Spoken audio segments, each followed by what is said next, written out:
Yeah.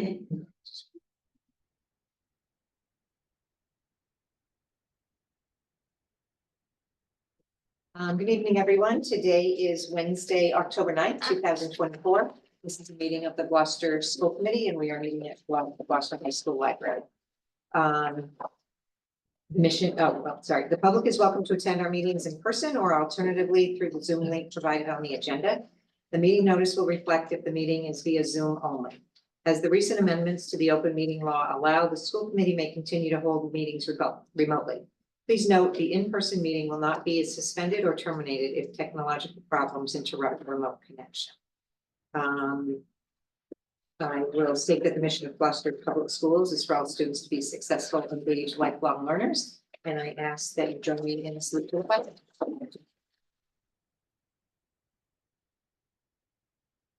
Pledge allegiance to the flag of the United States of America and to the republic for which it stands, one nation, under God, indivisible, with liberty and justice for all.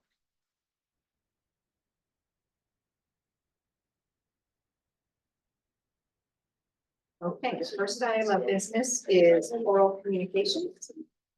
If there is anybody who would like to speak, the guidelines are public shall have the opportunity at every regular school committee meeting to be heard under oral communications. Oral communications shall allow any resident who has a request or complaint of any nature relative to the school committee business to appear before the school committee, state their problem without debate, and the matter may be referred to the proper subcommittee. For items that are on the agenda, members of the public may address the committee with the permission of the chair. Persons speaking under oral communication shall be limited to 3 minutes each and shall submit a copy of their prepared communication to the recording secretary. We have guests in our audience, but I think they are participants in our meeting. Okay, so, we have Jane Herman, who probably needs to be moved over as the Student Advisory Council. Just Okay. So this is not oral communications anyway. Did she raise her hand maybe to tell us that she's there? Yeah. Okay, seeing nobody for oral communications, we will move on to recognitions.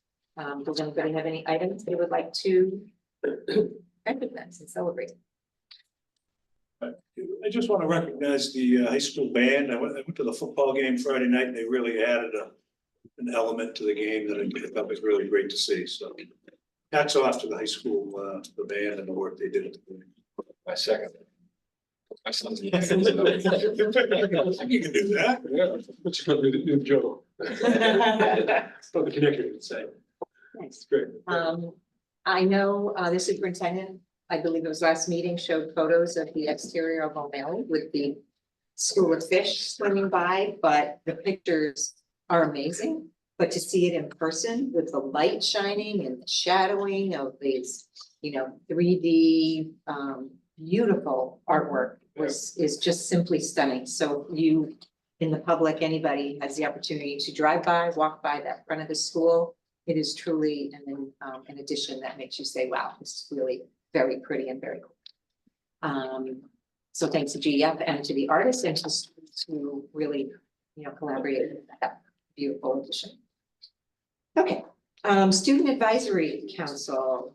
We have Jane Herman, and we're delighted to have you, Jane. And I saw you as she's on. Okay, Jane, you're welcome to speak.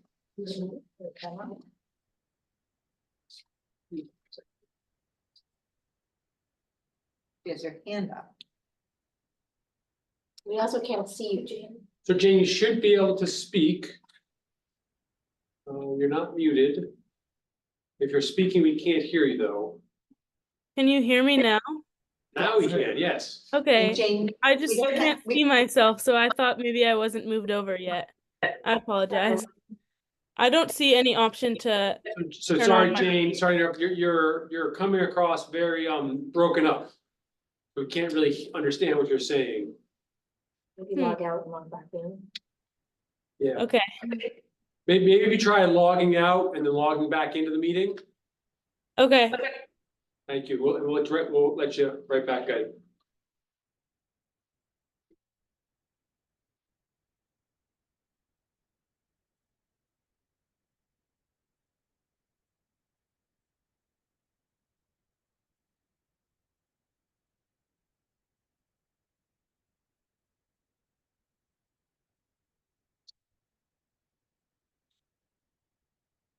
Second consent agenda? Sure. We will, take care of the consent agenda while we're waiting for Jane to rejoin us.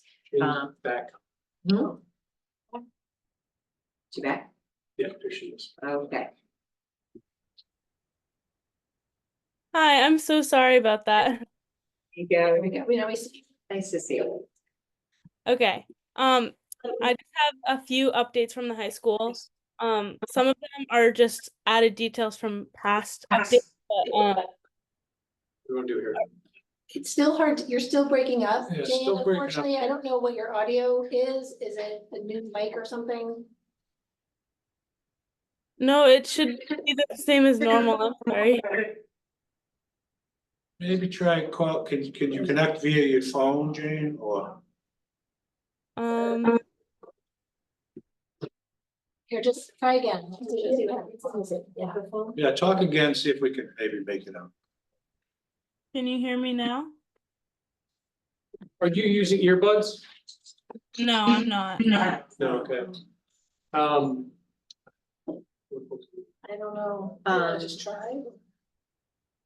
Yeah, I can. There's nothing, so I could just do this if you'd like. Jane, we unfortunately can't hear you. We'd love to hear you. Do you want to call in on your phone?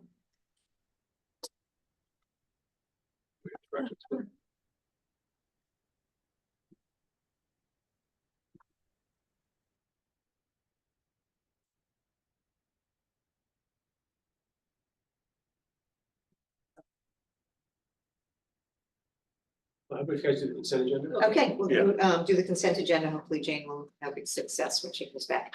Okay, does anyone have any items on the consent agenda they would like to remove? I move that we accept the consent agenda. Yes. Second. Second? Okay, moved and seconded. All in favor, say aye. Aye. Right. Excellent. Okay, I can do, begin my report. okay. Well, hello, folks, good evening. It's October 9th, is that right? It's October 9th. All right, so I will begin my superintendent's report. So, as we say in Gloucester Public Schools, everybody matters. And everybody belongs. So a few things, superintendent's report, this is correct. I have the wrong presentation, I'm not even close. Lovely picture. It was Thanks. stunning. How about that? Talk amongst yourselves while I get there. Don't mind? Sure. Happened before. I'll start. For a bunch of us.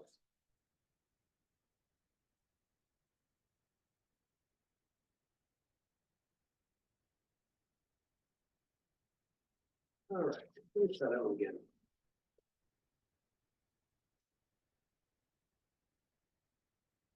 All right. And we still say, in the Gloucester School, everybody matters and everybody belongs. Do more updated photos in that one.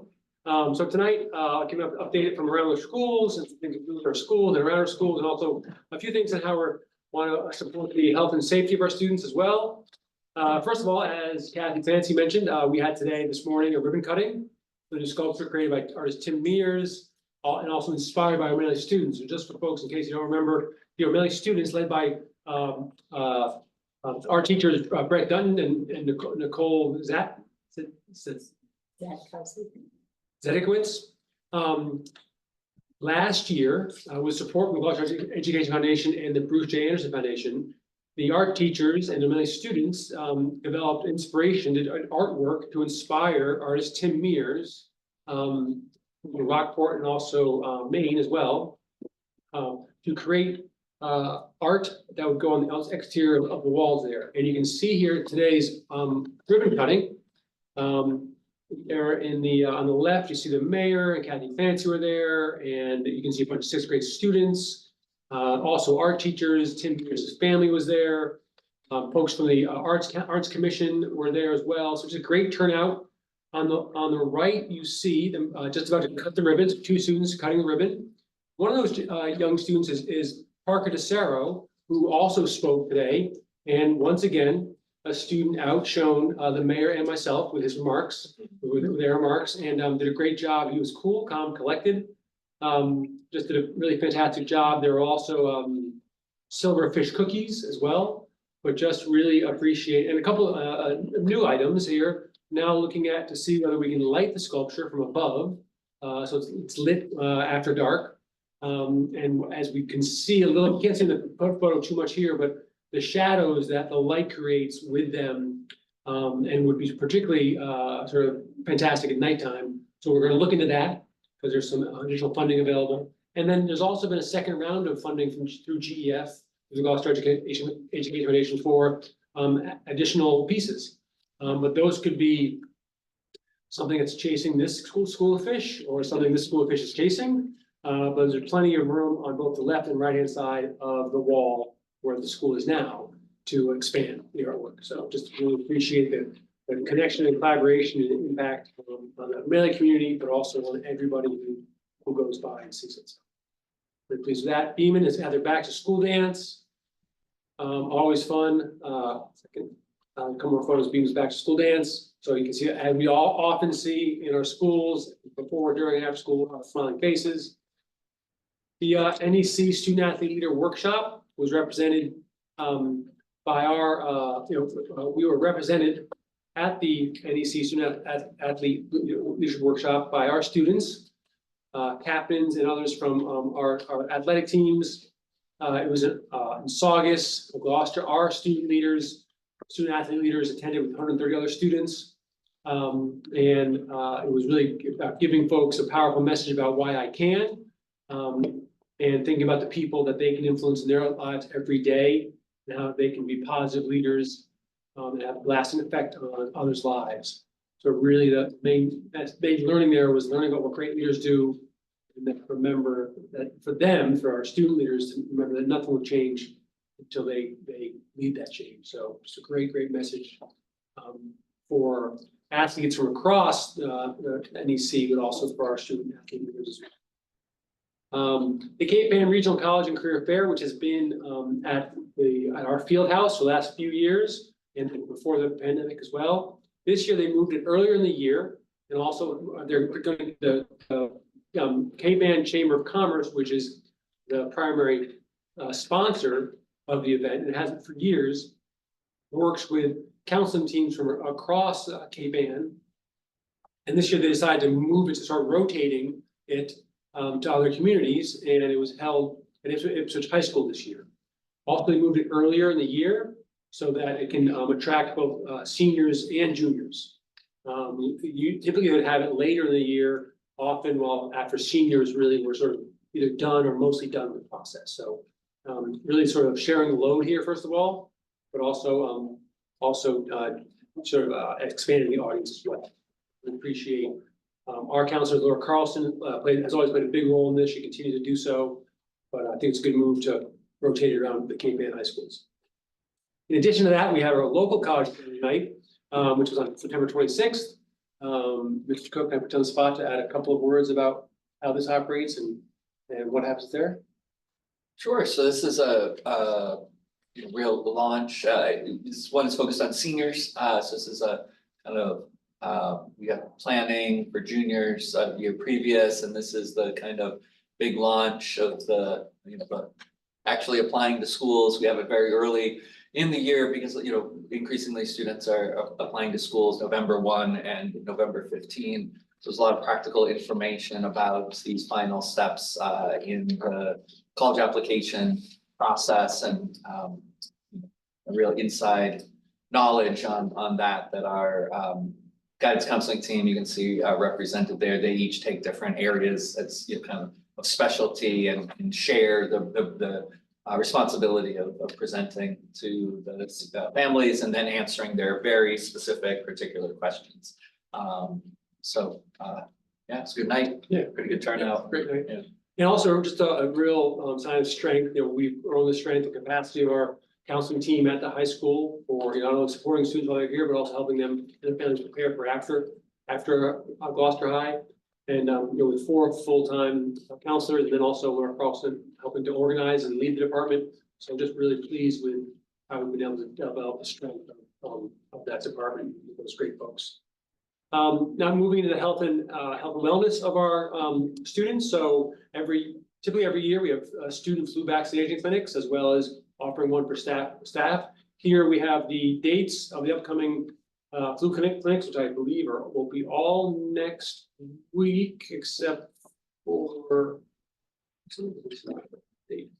yeah, we'll be all next week. And then also just always, as you know, work with the Department of Health and also youth prevention. October is Substance Use Prevention Month, so we're helping with a campaign around that. Helping to make sure families and children and students understand about staying away from substances and staying away from substance abuse, and what protective factors are at play and reducing risk factors. And so really working with the Department of Public Health to get the word out about that. Another effort we're doing with the Department of Public Health are these public service announcements about Talk They Hear You campaign. So we'll be working with other North Shore or other Cape Ann school districts on getting out via social media and otherwise in the coming months, starting this month, about helping remind families about talking to each other, and reminding parents and grandparents and other family members to speak to their youth about such challenging issues as substance abuse and prevention, and that it's always a good time to talk, and helping them, remind them of the importance of that. That kids, although they push back in many ways, do need to hear from their parents and families about being healthy and taking care of themselves. Really pleased to be part of that. And then we're partnering for another year with Care Solace. And so just to make sure everyone knows about that, we've been also putting this out on Facebook and other means of communication. Care Solace, to remind folks, is a free and confidential service that connects students, staff, and their families to mental health providers and substance use treatment. It's confidential. They can contact Care Solace in a variety of ways. They will always be getting a call back, and then be, if necessary, go through a process identifying counseling support. So it's another way we're trying to help our staff, our families, our students, their families, our staff, and their families as well. And then it is that time of year in our elementary schools, as well as O'Malley, and also the whole entire city, definitely partake in and enjoy good Halloween festivities. So all of our elementary schools at this point do trunk or treat. I think did it start at 1?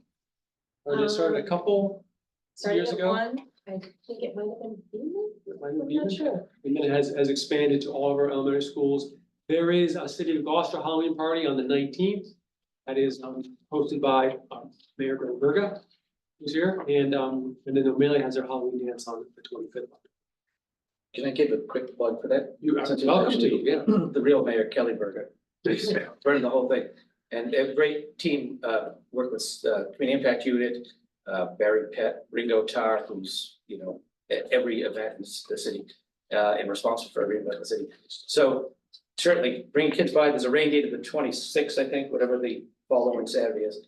Hopefully it's not going to rain, but it's going to be a great time. We got rid of plastic bottles, so bring a cup. We'll have filling stations, and it's going to be a hayride. It's going to be a parade. It's going to be contests, and a lot of fun. And believe it or not, there'll be candy. Makeup as well, Mayor. I think some of the Yes. Gloucester High School students will be doing some makeup from the theater program kids. Will be Face painting. face painting. Different. Well, right. Face painting for the Halloween. Mentioning that. Can't do, we throw, correct? It would, well, yeah, so the stage is gonna be a different spot this year, and Leo Francis again is the DJ, so come on by, it's gonna be a lot of fun, and I'll be in costume. Yes, Great. again. So Sir James might rejoin us. I sent her the directions before. So we're gonna transition, to reviewing the Can I do that? Yes. I intended early on to remind our viewers and anyone watching about the school committee Facebook group. We are still trying to reassemble our followers. So if you want to follow information about this meeting or other things, please go to Gloucester School Committee on Facebook, and also the Gloucester Public Schools has a page as well. So between those two Facebook pages, it's a lot of information about what's happening in your schools. Could you just send those to Pam, Toby in my office, and she'll post them and share it as well? Sure. Again, Great. Of course. excellent. Thank you, Sarah. After we had the cell phone policy discussion, presentation discussion, I do have a staffing update. Including staff retention, if folks just remind me to bring that back up again. So we're gonna have some guests here, which won't come up as we organize for the cell phone presentation discussion. Folks, just come up here. Can you slide down? Oh, you're.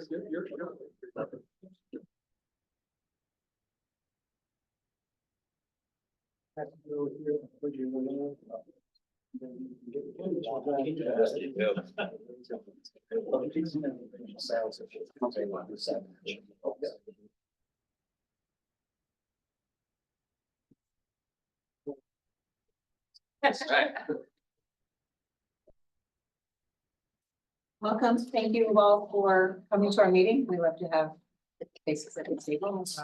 Thanks for having us. discussing Like this. Directly from- So you want to introduce everybody? I will, I'll let, Mr. Cook introduce everybody. Okay. But what I'll start out just to remind folks about tonight and what our plan is. So this is the second meeting, still, we're continuing the first reading of the policy, okay? Haven't made any changes to the draft yet. The committee asked for a presentation about where the high school is, what they've done to make some really important changes. They want to hear from folks, for a few folks about that. So I'll introduce folks. We have Jack Porter and Bud Mayseal from our Career Book Tech Educational Training Program. Both from our auto instructors, okay? And then Rachel Rapallo, a mother of a middle schooler and a high schooler. And Steve Buckley, who keeps sending his kids to us. At this point, one has graduated and two are at the high school, correct? There you go. Columbus. We'll start with, so anyways, and then so the point is for you to get more information tonight. We also shared information in your packet, procedures. Just going to show a video as part of what he's shared and what they learned in developing their procedures at the high school. And then we'll take questions, and then if necessary, you can work on adjustments to language and direct us in any way for next steps. Okay. Mr. Cook, it's you. Okay. Right. So when I was here last, we were having the handbook approved. So as this interim step, so we could launch the year with some more methods of keeping cell phones from interfering with teaching and learning in our school. And so the committee is still working on the district policy at the time, and we moved forward with our plan that I presented then. Tonight, so loosely to remind folks that students walk into a classroom for learning, and they are placing their phone in one of three different devices. The device that Jack and Bud use is you lock them up. Because the shop's so dynamic, they can't be near the phones the whole time. They're everywhere in a pretty large area in the shop, so they lock them up there. Any similar spaces have the lockup. Other spaces have this one right here behind Rachel. You have the box, right? And then there's a hanging one that hangs vertically and with numbered slots that students put them in. So each classroom has a routine where that's something that's done at the beginning of class to minimize, the disruption of learning, but just like you come in, you take care of that step. You take out your books, you might take out your Chromebook in certain classes. Shops have different routines at the beginning, just part of the routine. Then at the end, there's the routine where students take their phones and they take them to the next class. And then also during lunch, students take the phone with them during lunchtime. So that's the gist of it. Same with, we found, because this is an electronic device policy, not just cell phones, that the earpods are extremely, earbuds are extremely important. Student could have the thing in the holder, but still doing something in their ear, right? So we, that's the other part of it, was having also placing your whatever ear device you have into that area. And that's been going extremely well. I mean, you'll hear from the teachers, the reason I asked these guys to come is early on, I think like first day or two, you reached out about like how different the shop was. So I'd like you to hear the same thing. It was really transformative there. And this is just representative. We had a faculty meeting yesterday and heard a lot of positive testimonials and different things teachers are doing to help students with the process. But the first and most powerful message came from the auto shop area. So I wanted to make sure they had a chance to talk. Part of, I think, one of the things I wanted to share tonight is part of how I think this worked is that when we hit mid-August and you approved our policy to put into the handbook, we were then able to reach out to all the students and families with the rationale. We also did groundwork in the spring where we talked to folks through our site-based council, and we had students in a discussion group with the teams looking into creating a policy to again set the kind of reasoning. So one of the things that I shared with you last time anecdotally, but I think Amy and Ben thought it might be powerful to share the actual video with you, is our students and families, when I sent the letter out, I did share with them this video that we wanted to share with you, which explains better than I think I did in August, but says many of the same things about how powerful it is to have the phone not just not being used, but away from the person, right? And so I know you were looking for like why we made the decision, that kind of thing. So I'd like to share that with everybody. Yeah, so maybe, so Stephanie, I don't think you can change the speaker. Just, Not change. I don't think you need to. Let's play the video and it should. Yeah. In 2017, researchers looked at the effect of cell phone presence on students. Students were asked if math problems with cell phones placed on their desks, stashed in nearby. That's on me, sorry. Really good. I'm looking forward and it sums up a lot of research. I love that. Love research.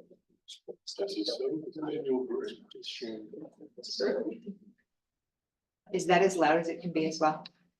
We'll figure that out. Okay.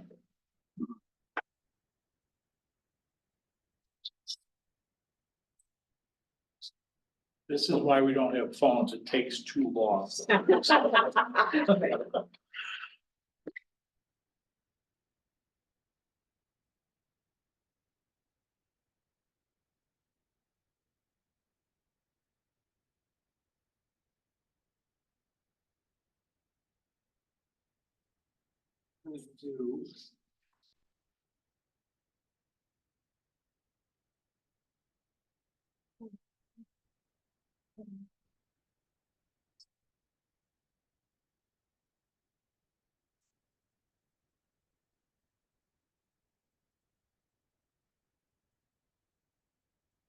you all for coming. We have to do this sometime. Ben, if I share, I don't know if. Yeah, no, You want me to the try? committee can hear so folks, Stephanie does not share it set up on our computer, so that's a. So it looks like I can share this, Yeah. but I don't know. Let me try. Yeah, just have, it'll come, you'll be able to see it, but you want to see it, you're going to hear it from Amy's computer. Okay.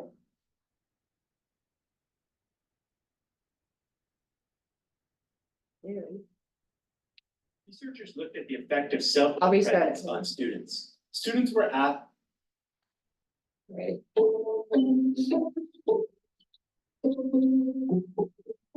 In 2017, researchers looked at the effect of cell phone presence on students. Students were asked to complete math problems with their cell phones placed on their desks, stashed in nearby bags or clothing, or left behind in separate rooms.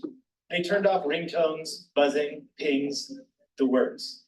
In fact, students didn't interact with or hear their phones at all. But it didn't matter. The phone continued to exert a powerful influence, occupying the students' mental space, even as they ignored it. Students performed worse when the phone was nearby on the desk. And no, it didn't matter if they turned it face down. They didn't fare much better when the phone was hidden in a bag or a pocket. Physical separation from the phone produced the best outcomes. So what's the new insight here? It looks like the mere presence of our phones might be triggering a neural system called automatic attention. That's a brain system that unconsciously monitors the environment for signs of critical importance. It screens out irrelevant information, but snaps us to attention when someone calls our name, for example, an infant cries, or a police siren wails. In other words, our phones, with their constant pings and buzzes, may be tripping some of our deepest mission-critical wiring, creating a persistent sense of urgency even when the phone is completely off or stored away, and draining away precious cognitive resources that could be used for tasks like studying. What can be done about all this? The researchers concluded that intuitive fixes like placing the phone face down or turning it off were futile. And that's a direct quote. Actual physical separation from the phone was the only effective solution. That's true when your students are taking tests, of course, but the research says that physical separation is even more crucial when they're initially trying to learn something.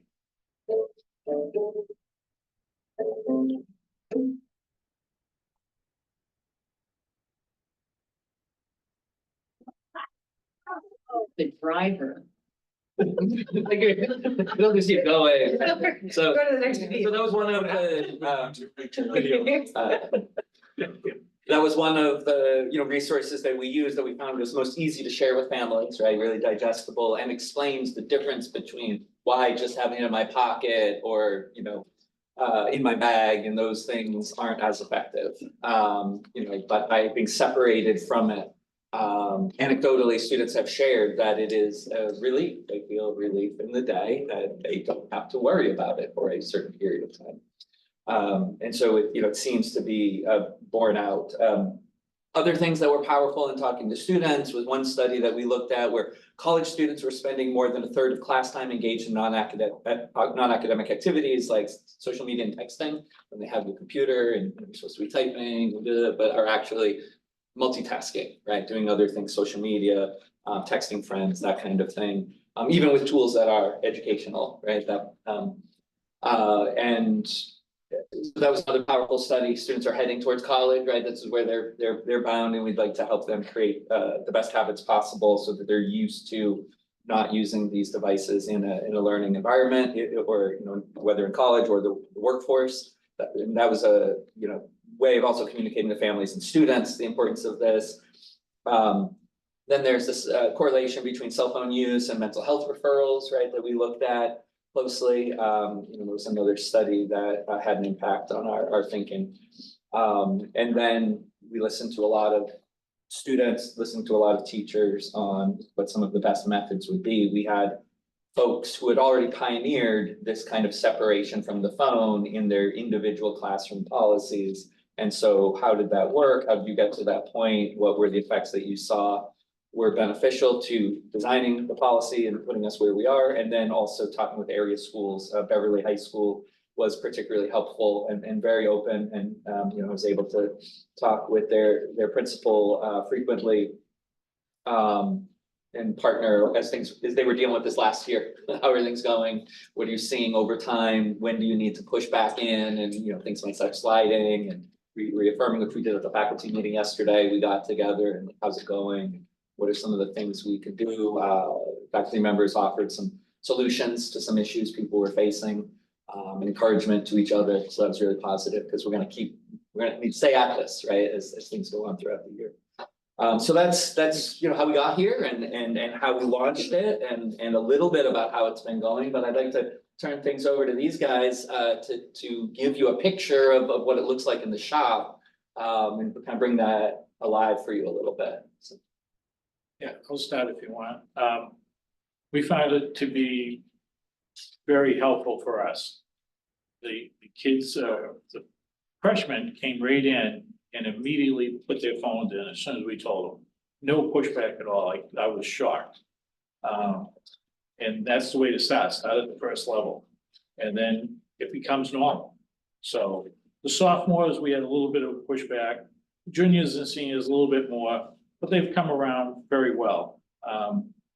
The juniors and seniors get a little bit more leeway sometimes because they need their phone in the shop to find information, because the Chromebook, the Wi-Fi over there isn't all that great a lot. So, but they have to ask permission to get it, and it's right at the desk, one of us is there, and then it goes right back in. It's very, very rare that happens, because usually one of us is there to use the school computer and we give them access to it.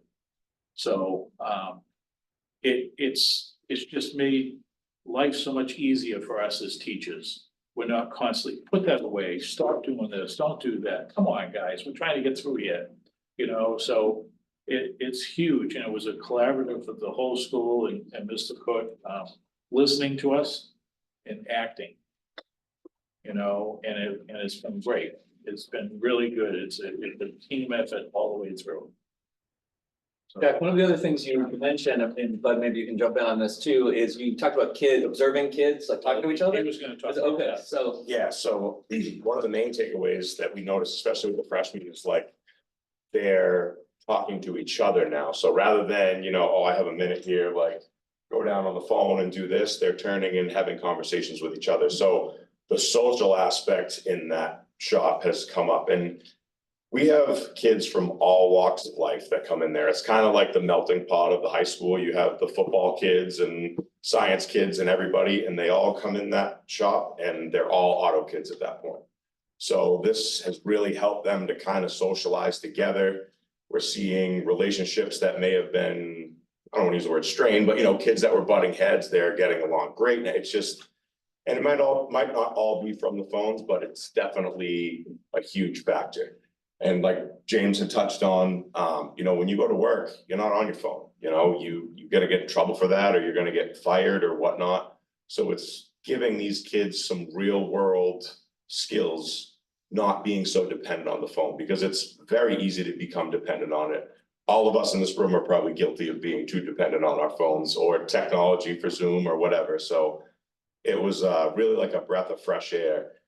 And to be honest, when I first heard about it, I kind of laughed to myself, like, no way, these kids are not gonna do this. And like Mr. Porter said, they came in, we looked at that box, we had to get another box because we have 30 kids, they only had 28 slots. So we have 2 boxes, but no, it's just been a good thing, and as long as we stay on it. The number, they have their spot. Yep. Nobody. Everybody's accountable. We haven't had any Somebody else's issues with spot. anything like that, because that was another concern, was who's gonna say someone's not gonna take the wrong phone, or hey, look, free upgrade, you know what I mean, or so, We did have one left over. I gave it to Mr. Cook. I don't think it's been claimed yet. it must be a burner phone, I yeah. think it was a burner phone for somebody, nobody has said a word. Yeah. And if they were missing their phone, it was a Friday. Yeah, He would be getting calls at home. Exactly. Where's my phone? so there are still some hurdles that we have to, Yes. navigate, but for the most part, it's been good. So. Go ahead, Laura. What, have the students reflected on this? Like, what they've noticed, or what have they said?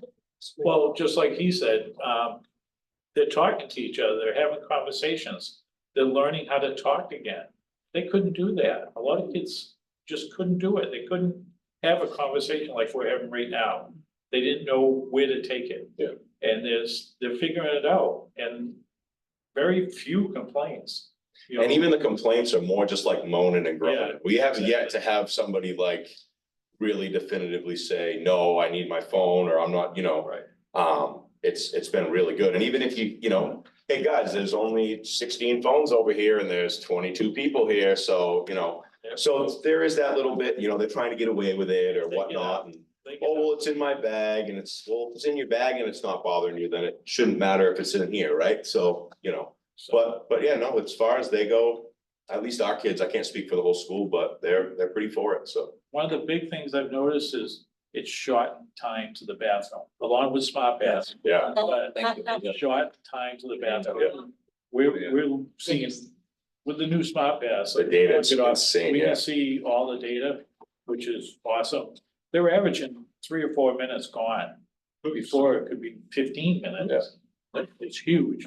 So Wow. those two things are. Well, they can't correlate with each other. Hey, I'm gonna go to the third floor Yeah, bathroom or exactly. whatever, you know, they can't go meet up and do their They walks can't or take whatever. their phone with them when they go. Yep. No, you know, so those two things have been a huge improvement. This year, yeah. Yeah, really has. So let's turn over to, if we can turn over to Rachel and Steve to share your impression that as, you know, from, Can oh, sorry. I just ask a question since I'm a teacher Yeah. perspective? Do you find you can get through more, either more material or get deeper into the material because you're not having to have all the, Getting started, it's easier. The attention span's usually a little bit longer. You can We're stay- still kind of battling. We have the Go Guardian too, so we Right, can I was see just- their screens. right. We're still kind of battling they've really good at resourcing like unblocking blockers. So like you see, like it's funny, you can sit there and watch. They don't really realize sometimes you can literally see everything that they're doing. This is on top of the Chromebooks now. Yeah, as an the Chromebook, alternative way. so they're, So that's another app. some of them will get on and start playing games, and like I said, we have the ability to message them directly or even just X out of the game completely. So that's kind of a skill. So you'll see them kind of circumvent over here and, oh, I'm gonna play a game. It's the same as my phone, but it's definitely easier to get them focused and keep them focused for sure. Go Guardian, he's mentioning, is the tool that the teachers use to monitor what's happening. in the Another Chromebook. really. You can block crucial certain tool, sites. If you miss something, you can run a report afterwards to say, hey, this student didn't do his work today. What was he doing? It'll even Oh, tell that's you what he's doing. your top 5 students that are off task, you know what I mean? It'll say, hey, these people aren't doing what you have assigned them to do, and it's been 3 minutes and 35 seconds. You know, it's that data is that good with it, so. We were looking today, especially with the pass, and it's like, you can see how many times they're out, how long, how many for the year, and it's like, wow, you can see trends, you know what I mean? That data allows you to see. Right, that helps with conversations, right? It's Yeah. like, we don't just stop with the data and then there's like some like discipline or something. It's like, you get the data and Yeah. then they're talking to a student or they're making a reference to Even- an administrator and we're pulling somebody Yeah, aside and okay. saying. Yeah, even they're taken aback by it, you know, it's like, cause they don't realize, so it's, you know, today it was kind of funny, they were asking like, so how many times have I been out? Well, you've been out 23 times this year, you know, and it's like, well, you only average 2 minutes a time, so I guess that's okay, you know, but they're And you can see if they- processing that data as well, and it's, you know, it's given some accountability for them and responsibility, so. The other thing is you can see if they went out the last block. And then they get here and they wanna go right out again. You were just out, I just feel okay. Have a seat. So I know we're getting off a little bit. No, it's related But because it's it's all about engagement. All these electronics are working. Yeah. They're working, they're Yeah. working well. And it wasn't real expenses. I mean, these boxes are $20-30 each. Yeah. You know, so it's not like it costs a lot to do this. And I think most of the teachers are buying in, if not all. I give another example of a world language teacher who after the first 2 weeks had a conversation with a student about the amount of learning that he'd missed because of these trips. Like after running the report, was able to say, you've missed 40 minutes of instruction, which is like being absent. Right. Right, so for a day, so, and that was a powerful way to make that change, so it wasn't an arbitrary teacher against students saying, no, you can't go to the bathroom or that sort of thing, it was more about. You know, the effect on their education, right, we can put the conversation there. And students don't in this case, this student didn't realize, and it was eye-opening for the student, just like what you were discussing, so. So it's been powerful, all these tools working together, the cell phone policy with Go Guardian. And the Smart Pass are all different ways that we're helping students stay focused on the learning. The big thing with smart passes, was it 15 passes? Yeah, out at a time. Maximum at 15 For the whole now in the whole school. That's huge. Yeah. So they're not getting together with their buddies as much as they were. So once you get that 15 students, what do you get flags? It'll make you wait, it'll say there's too many people, so you need to wait 3 minutes or. Can override for Yep. any kind of pass that needs, you gotta go to the nurse or They're whatever. squirming. But the student can't do it. The Yeah. teacher would override. Yeah. And it's all good. You know, you can still make that discretion with the teacher. Yeah, the student makes the pass for himself. Usually, but if an override needs to Right, happen. if an override does. No, it's been great. So Rachel, see if you can share from your perspective what you've heard, what you've seen, what you learned about in terms of the changes in your family or your family's friends. So I think I mentioned to you at the parent meeting that the first thing, because I knew when my son was going to school that this was going on, didn't really think about it too much until we had parent night a few weeks ago. And the first class, one of the first of his classes I went to was a honors electrical engineering class. And the teacher said, I can't believe these kids. I can't believe the amount of learning that they have done in this short amount of time. He said, I was thinking, oh my God, I've got like this brilliant class. Like, this is fantastic. He said, what usually happens in the beginning of the year is he takes a lot of data and a lot of stuff and he pushes it at them. And he pushes and he pushes and he pushes for just a few weeks to see what they can do, to see what they can take in, to see what they're learning. And then he goes, okay, guys, I was testing you, I was feeling you out. And then he goes back and then they re-go over everything. And he said with this class of kids, he didn't have to do that.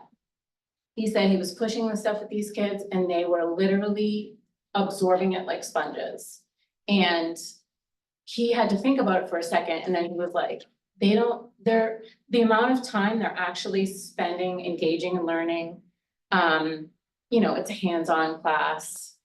So the kids he said they probably didn't know they were doing it intentionally, but in a class like that, when you get into something and then you're into it and you're not thinking about your phone's not pinging or anything like that. So the amount of engagement that he was seeing in the actual learning, he said was off the charts. He was super thrilled with it. And then a couple classes later, I had another teacher say, and this was sort of funny, the same thing about the sociability with the kids. She said for the past few years, you didn't have kids really talking to each other that much. And she said she hears laughing and like chatting, and she was like, oh my God, I didn't realize that the kids weren't doing that. And this is a very good example.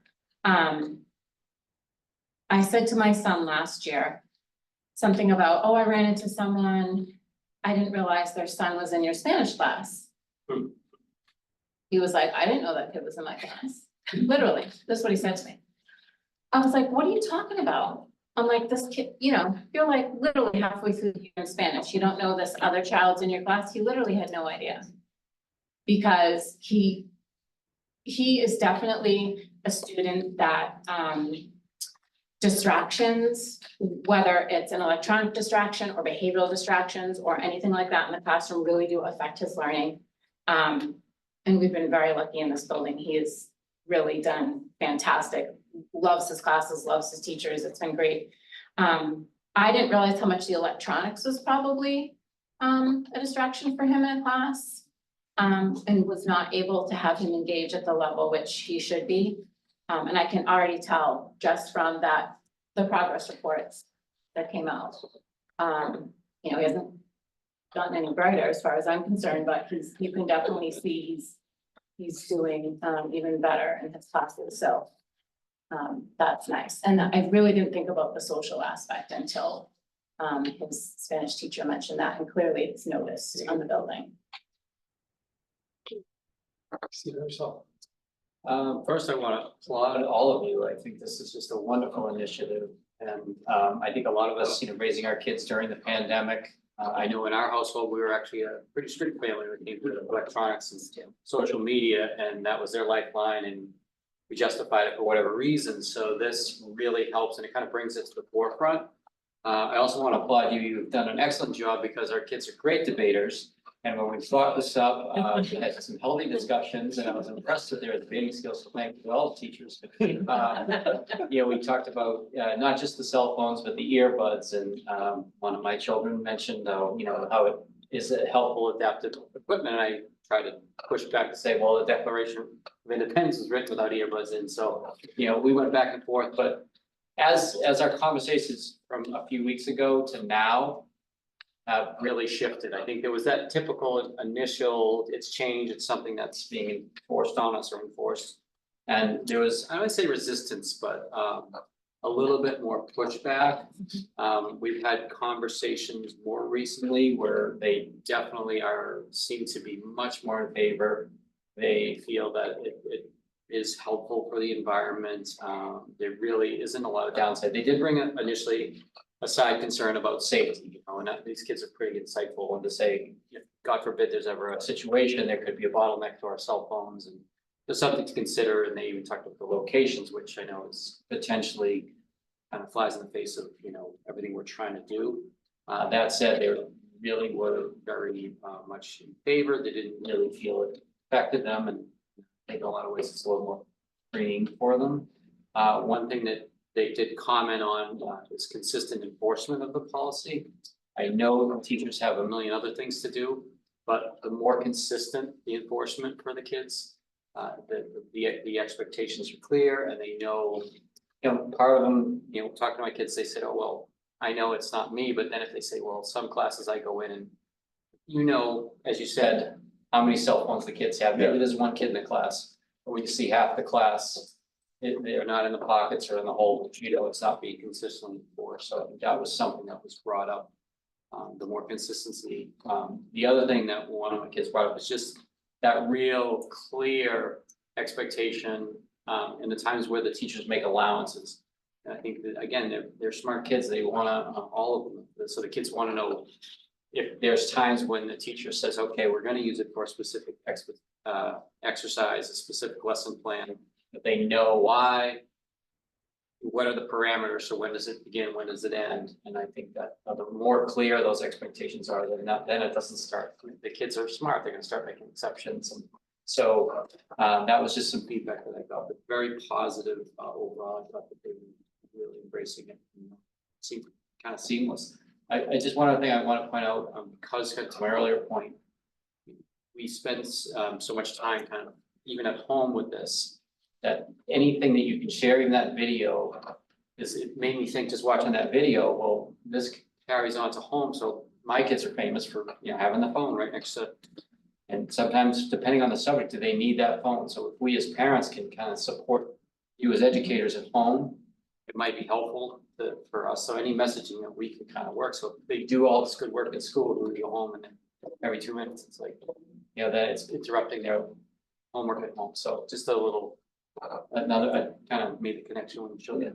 I could send it again, Steve, because I think when I sent it in August, right, folks were probably looking at the whole, I sent it to the We were video. jumping up and down, we were so excited. Yeah, well, with the policy, so you probably didn't see the video, right, but. No, we sent you a thank you. Do you think it would be, you did send me a thank you, yes, I should have said that earlier. Yeah. I think I said that to some people at one point, it was like 13-1 ratio. Yeah. I had it was unbelievable, I never get that, We're just really excited. positive, and it was like unbelievable, the immediate responses, but do you think it would be helpful to send the video? I think it kind of making the connections now that it's something we as parents have talked about, and it just kind of continues the practice at home, because we all, self-included, it's constant. Yeah. And I think it just kind of reinforces you doing a great job at school, but then we come home and they're doing the opposite.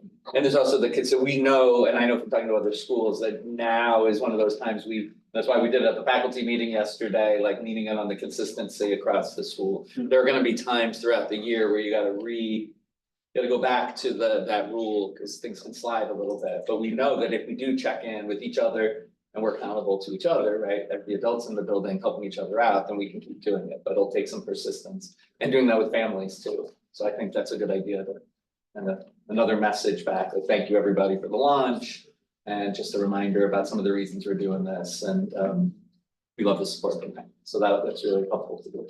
I also think that parents, I know I would love to hear from you, James, their feedback, when you're like, this is what the staff has told us. You know what I mean? This is what we're seeing. This is what we're seeing in auto shop. This is what we're seeing in Spanish. This is what we're seeing in electrical engineering. I think that that's huge when the parents hear that message, like your kids are engaged, Right. they're performing better, they're more focused, they're more social, all that. It's positive. I mean, it's nice to hear the positive, Yeah. and the kids are learning at a quicker rate here, and that they're not, more engaged with each other, that they're not, Even Alcohol. spending less time in the bathroom, I was just gonna say that. That would be interesting to share that data with them. Our kids are on their OSHA, it's a 10-hour course, usually takes about 30 hours to get them through it. We've got students already done. Yeah, it's crazy. Yeah, if we commented on today, was looking at how many kids were finished and how many are at like 75-80%. Usually we're like halfway and we're fighting. It's usually like pulling teeth, yeah, Yeah. it's brutal. So you can see the difference, you can actually measure it. No, you can do it. I was just gonna say, they're staying on task, Yeah. which is Exactly, what you really want them to be Exactly. doing, so, but they're still using electronics to do it, Yeah, so. well, and the crazy thing was, I think a lot of, I hate to say this generation, because I hate when people lump stuff like that together, but a lot of this generation has been labeled a generation that can't stay on task. That can't, they can't focus, they can't this, they can't that. You know, it's whether the label applies or it doesn't, we've some been able to say, well, if you take this away, Right. and show that they can. you have a question?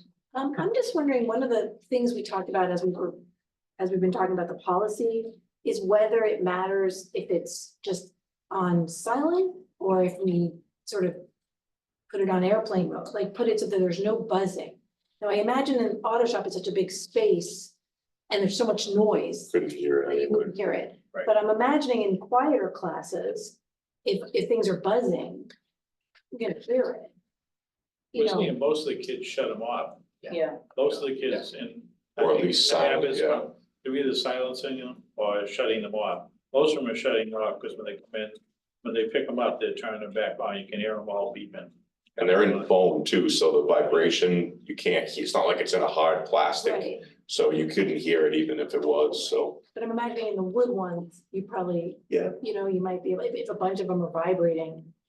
James, how are folks handling that or what? The policy is that the devices will be silenced or set to do not disturb mode. Or, turn off, yeah, of course, but those are the parameters that we give in the policy that was approved. Yes, are you hearing a lot of distractions from No, buzzes or? no, and I think teachers are comfortable intervening with those individually to just like discreetly have the kid change that, right? Because people, that could be just an error, but. Yeah, in the small shop, they're right there in front of us. I got, these aren't earbuds, these are hearing aids. I can hear everything that's going on and I heard sound out of those boxes. Yeah, we blew a kid's mind the other day because I could hear his headphones. Yeah. And he has long hair, so it's like headphones, What? yeah, you can hear that, so. They're sneaky. What about the watches?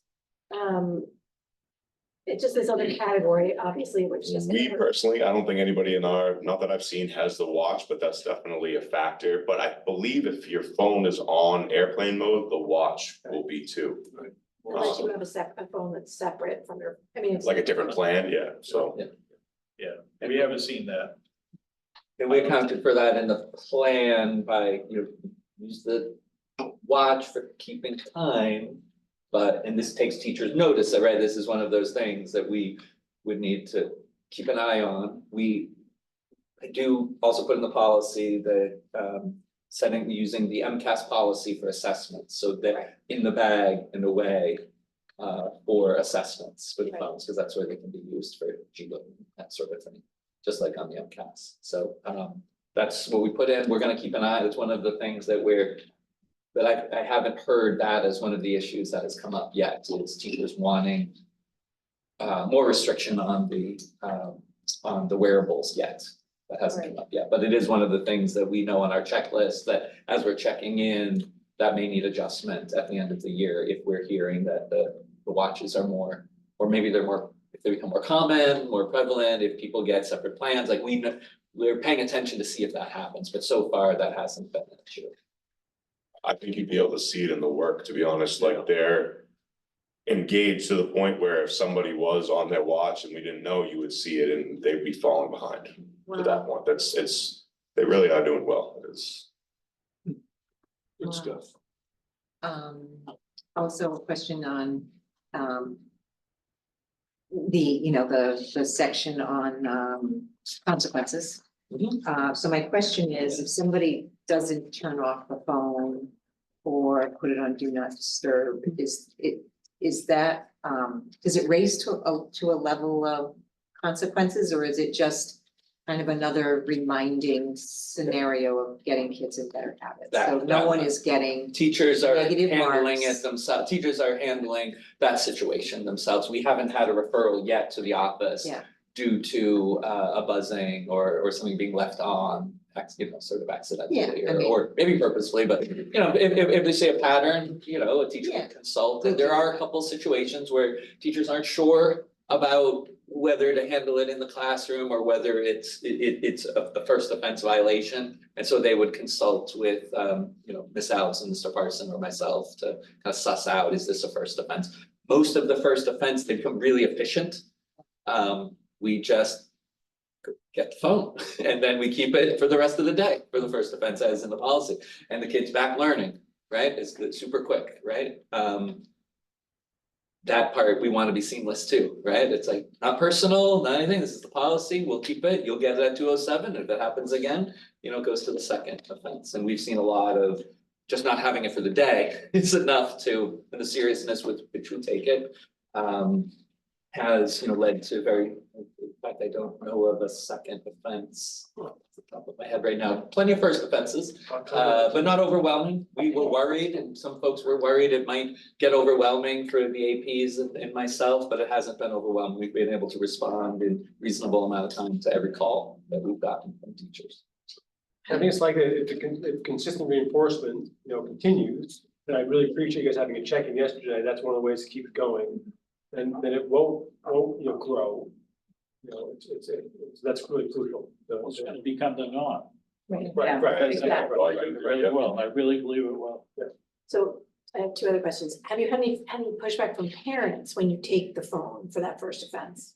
The only pushback from parents has been about, there's been some discussion of the cost of the device and you're putting it somewhere, not of taking it. But we haven't had any pushback about that, but it's about the policy itself. And our response has been to, keep it home. Right. Or we can take it for the whole, or the other alternative is you can, if you'd like the student to have it for before school and after school, the AP or myself, we have locked boxes like they do. We would take it and lock it for the day. We could even give it to them during lunchtime, right? We're amenable to that. The APs are on duty during lunch and we'll open it up for you. You can have it during lunch and put it back in. So we really tried to work with parents on those, and most of the time they just come with that, or they don't, right? Just like that's sort of the end, is just having that openness to have a conversation about you can leave it at home, or we can lock it up for the student during the learning parts of the day. Right. In a safe place if there's a worry about the cost. And my second question is, like looking at, I'm sure the boxes are different, but like looking at those sort of slots, where would the AirPods go or where the earbuds go? It doesn't look like there would be a They spot. fit in the slots. Next to them. Yeah, they fit next to them in the slots, yeah. Oh. Yep, and the pocket's the same, yeah, and if somebody needs if they have larger classes like these guys did, you can get a second box, right, and the earpieces fit right into the slots, yeah. And they even fit better into the holders. Yeah, the hanging ones look like a hanging shoe. Right, that one I can see how it would work. A lot It's of just- classes have those, Right, yeah. I was just looking at the wooden ones. I wasn't sure. Thank you. So at the dismissal, at the end of the blocks, at the end of classes, how's the flow? Is there any conflict or rush or? It's lined right up, it's very calm, it's not, because that was another concern was, oh man, when that bell rings, it's gonna be chaos. But they line up and they get it right on the way by. You guys have the hardest one with the block box. Yeah. So you'd have the most difficulty. Yeah, and they're the closest together. Yeah, we just put it on the edge of the counter, one of us stands there as they come by, they know their number. Yeah. And they just grab their phone and go. Do they always have the same number every day? For the most part, if not, they remember it, but yeah, it's pretty much just, you know, a motor function now. They come in and do it right as they walk Look by. for their spot. Yeah, it's like being back in kindergarten, they got their little cubbies. Yeah. Yeah, and so some of the kids power off their phones. I'm wondering why we don't have that as a set policy, just power it down. It's just a simple step and then, you know, there's certainly no distractions if the phone's off. And I think that mental step of powering down the phone is also in a way therapeutic or not therapeutic, but beneficial for their, you know, focus. If they know, well, it's off, I can't even look at it. I don't understand why we don't go the next step of just having them turn them off. I don't know if it's necessary. I think it's working the way it is right now. Kids, we turn them off, they silence them, they do not disturb them. It is a step, but you know, that you have to take to make it be that you're not gonna be disturbed with it. I don't know which, kind, Yeah. it hasn't been an issue having them buzz or It really anything. has, not now, class. And it could also do, like, some people, that may be the only thing that's like keeping them able to do it is that it's on and I might hear it if somebody, you know what I mean? That could be drawing that line in the sand may give you some pushback where they're like, well, why does it have to be off? It's already in there, you know, so. I mean, it could go the other way too. It could be, but You can definitely, see it them. seems to be working perfect the way it is, so. Either flipping the button or swiping it. So they're doing it. I don't even know, seems like I have younger kids. You know, and it didn't even occur to my youngest that she didn't know how to turn off the device. I'm like, that's an odd thing. I mean, it's just an aside, but like, they don't ever turn them off. You know, and I don't know, I feel like that would be an important thing to do is, okay, well, I'm just totally disconnected now. I know some parents that make their kids leave the phone like in the kitchen at night. Yeah. And I, Oh, yeah. you know, I mean, I just, Yeah. that whole freeing thing, I mean, that's obviously a home thing, but, you know, just to the side. So we heard, from, speaker earlier, you know, the author who wrote Screenwise and Growing Up in Public.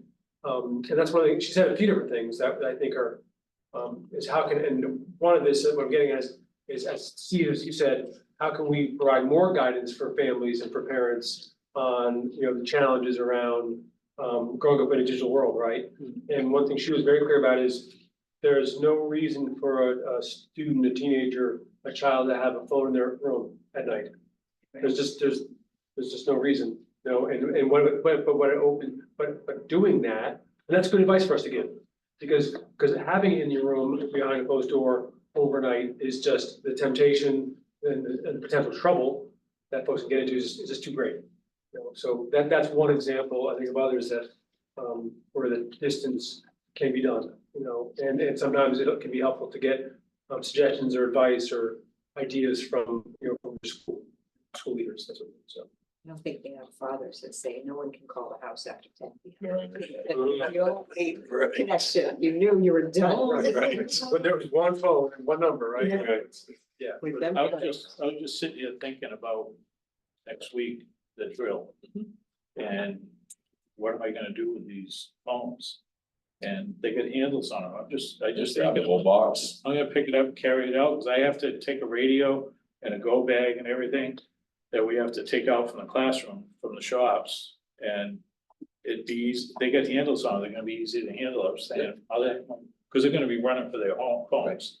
Right. You know, and rightly, if something's going on, you want them to have their phone, you know, so this way we can still disperse it, you know? When you're safe. This is the application. intruder drill that's coming up. Right. The kids know. So I was just sitting here thinking, what are we gonna do with that, you know, so for us, it's easy, I got two handles on, one handle on each one.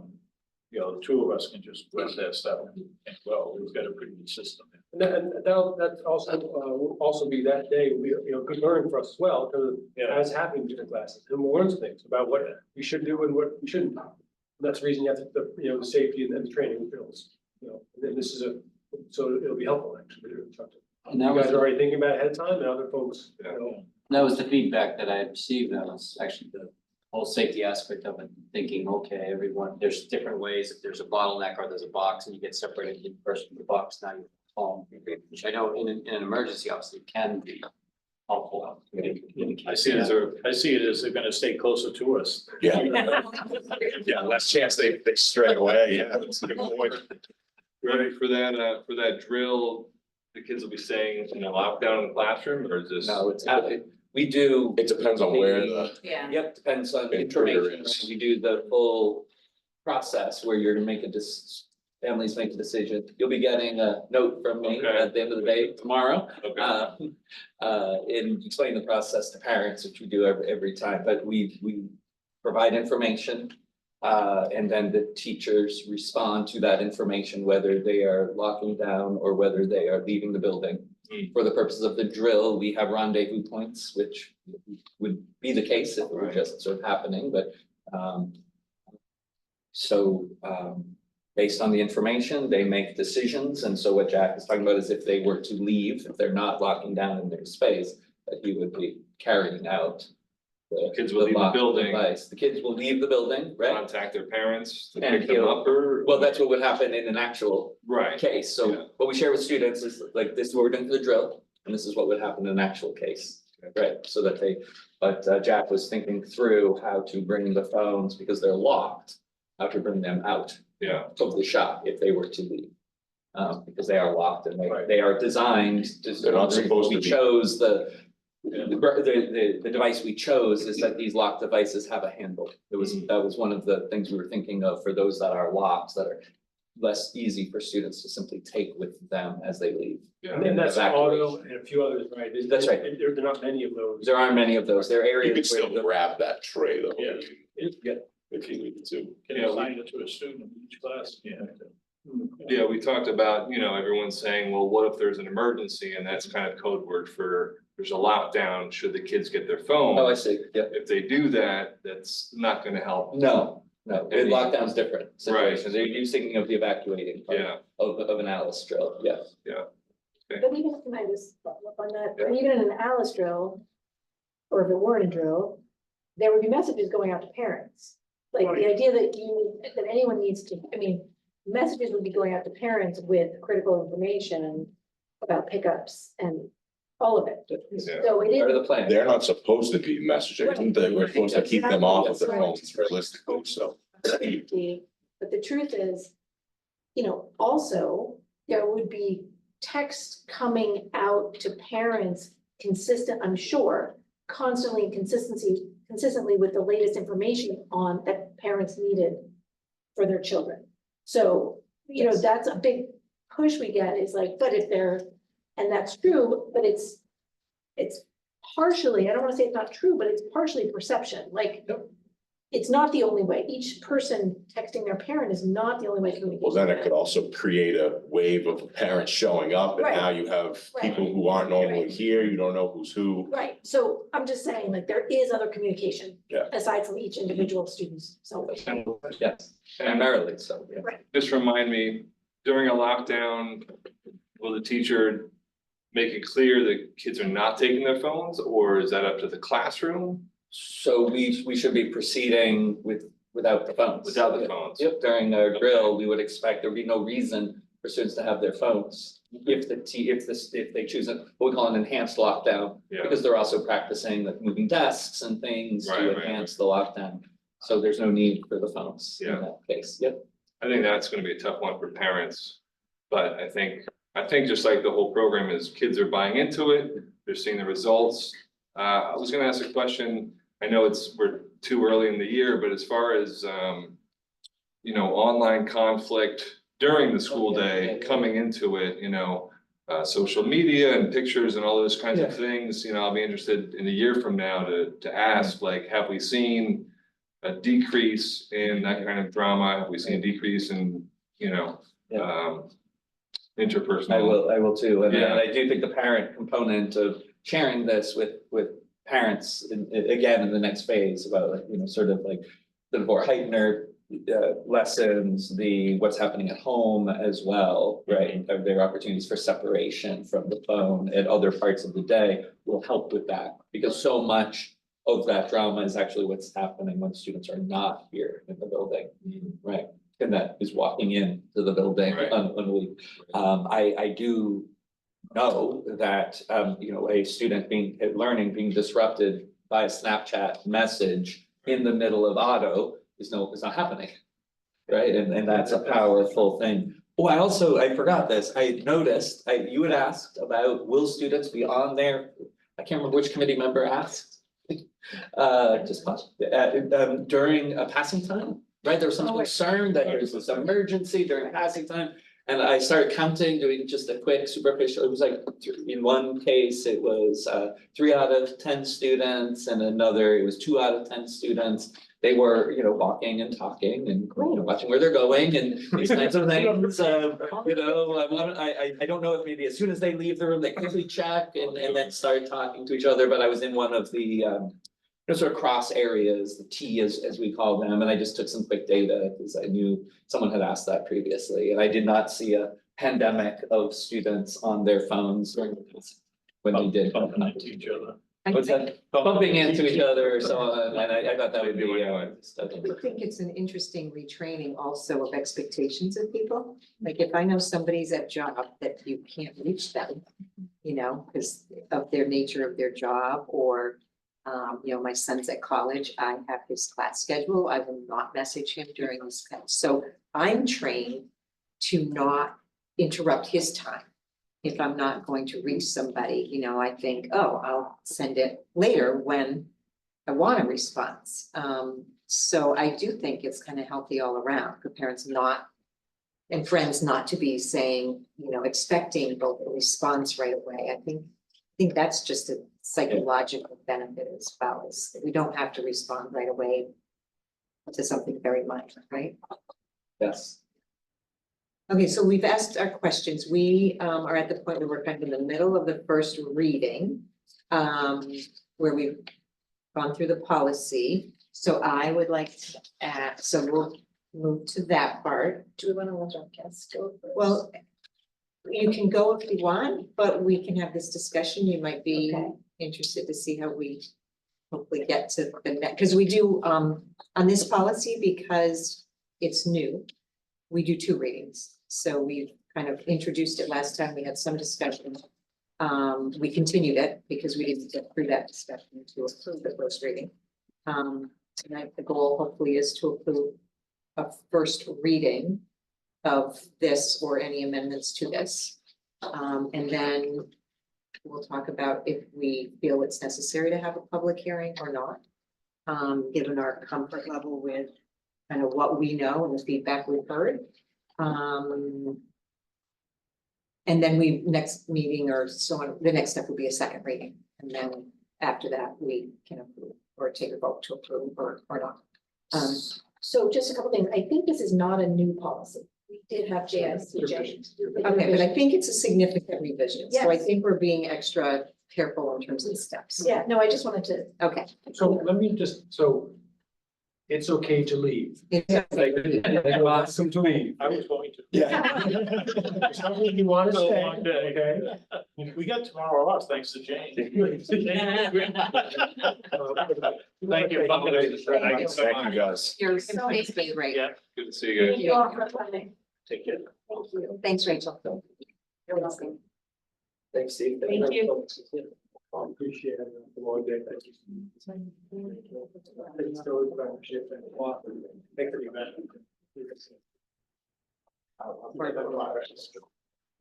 I'm working on it. How you stay up late? Seriously, that's my bedtime, right? So. Please, thanks. So I did have one, Jim, just return in case James gets a question. okay, so I did have 2 potential amendments to the draft policies that I wanted to propose. They are the first, what I was thinking for 2.2, and then similar for 2.3. So, I would like to add, they could be turned off. I don't know. It's maybe a formality, but must be turned off. So this is 2.2, must be turned off, silenced, and, or silenced and out of sight here's another amendment, and placed in accordance with the school handbook. And may not be used at any time during the school day. The reason I'm saying that is I read O'Malley's policy. And I felt, it feels to me like, you know, they're keeping an eye on what's happening in their building. So if their policy is that it has to be in their backpacks, in their lockers, or if their whatever their policy is. I don't want us to have, or whatever their handbook procedures are, I don't feel like we need to change our policy, like we need to refer to them or defer to them. So it would be something like turned off, silenced, or silenced and out of sight and placed in accordance with the school handbook and may not be used at any time during the school day for grades pre-K through 8.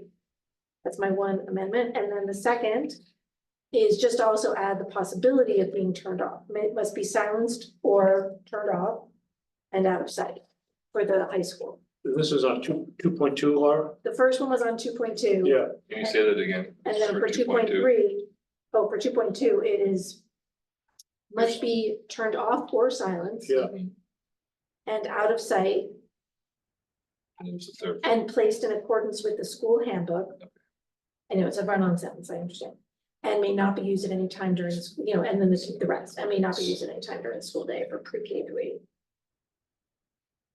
So I'm just, Yeah. that's just for, you know, if elementary changes, if O'Malley sees they're having an issue. I want them to be able to change their handbook without us having to change the policy. Yeah.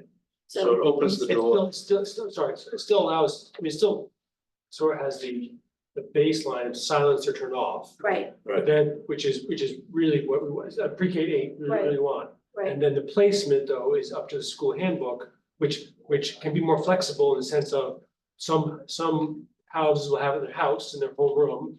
And some houses will have it, you know, in the locker, right. you know, so I think that's what you're trying to. That do. is what I'm trying to achieve, and that may change, who knows? But they can change that in their handbook with their procedures, and it'll still be reflected here. So that is what. Why don't we just get rid of silence, out of sight, and just must be dealt with in accordance with the handbook?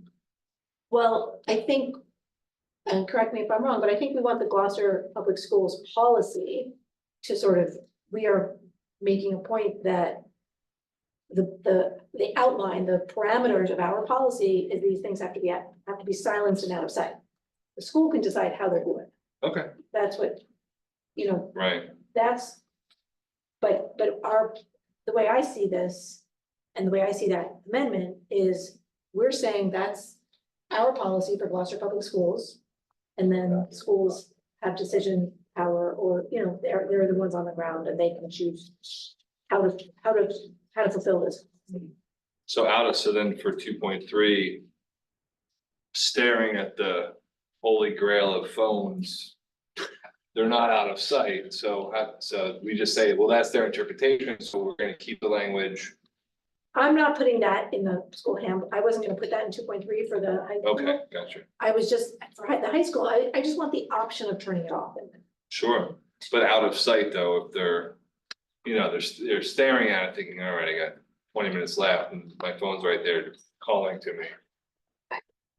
I'm willing to, you know, give that the benefit of I mean, personally, I'm willing to give that the benefit of the doubt. Yeah. Because what we're hearing, what I heard tonight was that it's working. Yeah, And yeah, once, you know, I really would love you to send us all that video, James, I would love that. To send to the school committee, but, you know, yes, it's but ostensibly, like, kids are not, I mean, we have another issue if a kid is sitting there staring at the box, right, for the whole class. right, we're thinking about the box Right, like because that's, they're just So trained. it's okay if I check here, Laura? no, okay, Sure. Well, I mean, just in terms of offering something, which is silence and turned off, silence or turned off, I think that's, but then. I would like to also add the option of in non-communication mode or do not disturb mode. Okay, yeah. Like, just, these are your options. All send the message that it is in a non-communicative way, you know, state. And so whether it's on but silenced, it's not just, you know, it's just not a distraction. Those three categories, it should not be a distraction. and then another piece which is important in high school, I think, is that it's away from the student or not in the student's possession, you know. Right. And there's some version of that, and I'm not, wordsmithing at this point, but, another way is, placed in, a holder, provided by the school, and just, or organizational system. I mean, because at the high school, we want to follow a certain thing, which is, make sure it's not on the student. So what if we said it must be in non-communication mode and out of the student's possession? I think if we strike out of sight and then your wording of placed in a location according to student handbook. Allows for that. It allows for the school to, I mean, if you're in elementary school, that phone should not be coming out of your cubby during the day, right? And they all have them in their backpack or whatever, right? If I know more and more of them have them. That way it is away from them because the handbook is saying it's away from them and they just have different places where it could be. So we don't want to be specific about where it is. The message is really placed according to the handbook, which Okay. means there's a system in place that implies and is enforced that it's away from them. Yeah. Unless you have better language than that. Okay. I liked your state of non-communication or something like So that. we should have non-communication mode. Non-communication mode. Maybe there's a fact, maybe there's already a trademark phrase we could use that. Well, there's About something. powered down. That's different. Yeah. I think there's a lot of ambiguity with the idea that you're like non-communicate, it's like, I can just flip the silence button there, then, or So you, I think, I really wanna push. you want to strike silence? I appreciate you suggesting to add shut it down or turn it off or power it down, but that's a foolproof method. Well, That is a but foolproof method. And you don't have to worry about the intricacies of what I heard what is tonight, non-communication. but for me, like, I hear what you're saying, Yeah. right? If it's off, it's off. But for me, the value of listening to the parents and Mr. Cook and the teachers is to say it's working. And it could be that we get to a place where we have to turn them off. But I don't know, from where I sit at this moment, it's a pretty dramatic thing the school did. Right? It's a pretty dramatic thing you did, and I'm really grateful that you did. And right now, we seem to have buy-in. We have buy-in from the teachers, we have buy-in from families, and so, it's not that I disagree that like it would be better to have them off, but I don't know if it matters. Like, for me, he said a lot of them turn it off, great, but I think as long as they're not getting communication, we're achieving the goal, which is to prevent disturbance to instruction or the distraction of students during the school day.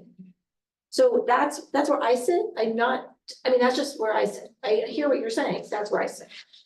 I would say two things. If they're turned off, the kids are gonna realize they don't have to charge their phones beforehand, because they say, oh, well, it's turned off all day. And that's something that every kid, hey, Ms. McKean, can I borrow your charger? Like, every kid plugs their charger in the back of the room or something like that. The flip side is the kids are gonna want their phone, quickly check their stuff as they walk to class. If they have to turn it on, Right. it's gonna be an extra step. Or And take it that's, out of airplane you know. mode, it's another step, or take. it Yeah, out. but like pushing it's It still has to an reconnect. extra to minute, each you know, other. it's just something. We're talking about. It's been a on, second. it's been on silent and they've acclimated, so I think silent's good. If I may, Sure. I think we're overthinking it. I mean, we just approved the handbook that has a very detailed thing. I think we should find some brief language that points back to the handbook. And we don't want to do this draconian thing. Don't even bring it in the building. Shut them off, smash it with a hammer. Let's baby step this thing. We have pretty good feedback so far from 13-1, sort of supportive of this so far. But that's because it was sort of easing into this, because this is a draft. Once we approve it, it'll be a revision that we can make in a year from now. But I think we don't, we can think of every scenario, but I think we should do as much pointing back to the already approved handbook. Well, in our discussion last week, I think we were saying that the language as it currently is in this draft is not what is being implemented. So we want this language to reflect what has been implemented, which is the silenced communication Again, or we're turned overthinking off, it, because we have, and leave it at that. and this place- doesn't need to be reviewed very often if we point back to something that they're reviewing more frequently. Or we could, sorry, What was the suggestion so far, which we have is, must be silenced, turned off, or do not disturb, or non-communication, what didn't include turned off, what you suggested? She did. I did. Okay, so that's It part was of it, one of the options. yeah, okay. Yeah, but my option didn't require that. Okay. It didn't require. It's or. Yeah. Right, it's or. It's sort of arranged, and I agree with Kathy, take out of sight and placed in accordance with the student handbook. And may not be used at any time during the school day. That's for 2.2. That's 2.2. I might switch the two clauses. 2.2 and 2.3 probably have the same. Right, and they would be the same changes then. Must be, in non-communication mode, silenced or turned off.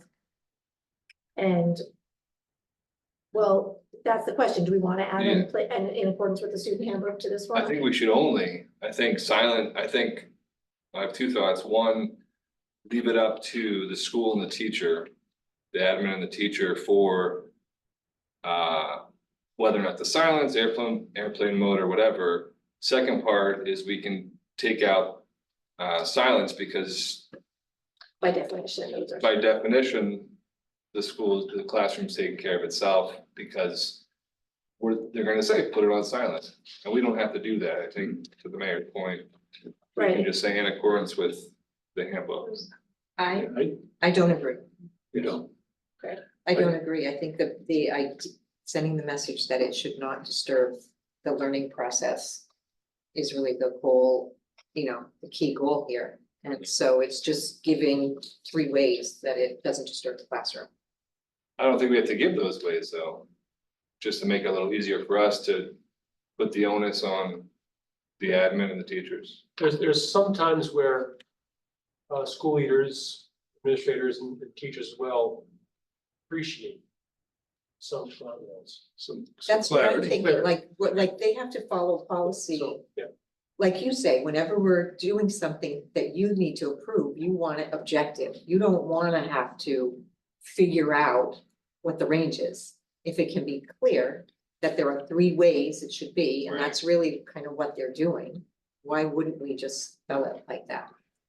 But there's a clear message from the school committee of what the sort of, in this case, sort of the bottom line is. Right, and the expectation. Expectation. Yeah, That's what I'm saying. This is the expectation that we are using to reach these 4 purposes, but at the time. Could you read back, Laura, what you have? Well, it's just changed a little Yeah, bit, but right. let's say for 2.2, this would be the beginning of 2.2 and 2.3, and Yep. obviously this is not fully wordsmith, but must be turned off. Must be turned off in non-communication mode or silenced and placed in accordance with the student handbook. Placed in a Location, apparatus. It's not an apparatus at the middle school, it's Right. in the backpack. And So- So this is the 2.2 we're talking about. Right, Yeah. placed 2.2, in yeah. accordance with the student handbook and may not be used at any time during the school day or grades pre-K through 8. Because there's just options from, elementary and middle are different, every school is different. That's, is that bad English, Jeremy? Placed in accordance without a location? Well, just placed in something in accordance. It's just a little strange, placed in, If you folks have 90% of the words and you don't mind, and you give us direction, we can, finalize it, and come back to the second reading, okay? And I promise you, it'll have the same intention that you're trying to get at. so that's, I even think, with maybe quality or- I think yeah. that's placed in, maybe the word place is where. So you said turned off, silenced, or in non-communication mode. And it maybe just, and in accordance with the handbook. That's not a location though. I want a Yeah. location for the device. Well, the handbook tells But I where to think- put So, it. so I'm sorry, for K through 8, you can't have a location in the policy because it's varies. Right, But on high school, right. Well, that's the reason I didn't say a place. I said place in accordance with. yeah, so I just want to, so. I mean.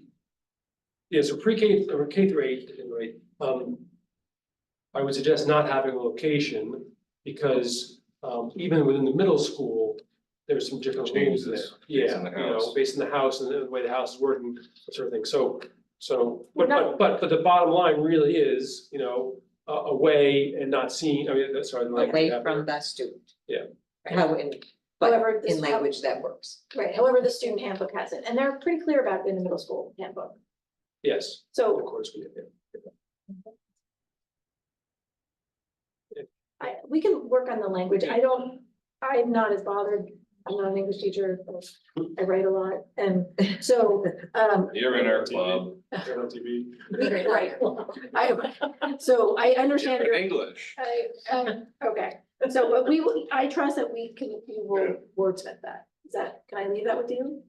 If the committee wants it, leave with us, yes. For now, We're okay. back to my committee, yes. Yes. And then for 2, 3, same 3, turned off, in non-communication mode or silenced. And I like handled. What? You said handled, right? I said I like handled handled. and recorded. In accordance with. Accordance with. And well, they're not, but the school's not handling it in middle school. Anyway, and may not be used at any time during classroom time, homeroom time, or any other instructional time. So the question is, out of sight in the second one, in 2, 3, Doesn't work. doesn't work. So Yes. Following. right, so we could, either we can say. May not be used at any time during But classroom the time. point is, if the policy is that they're not. How about this? Yeah, is it okay if I just think? Yeah, In check. accordance with the handbook. The intro you have there.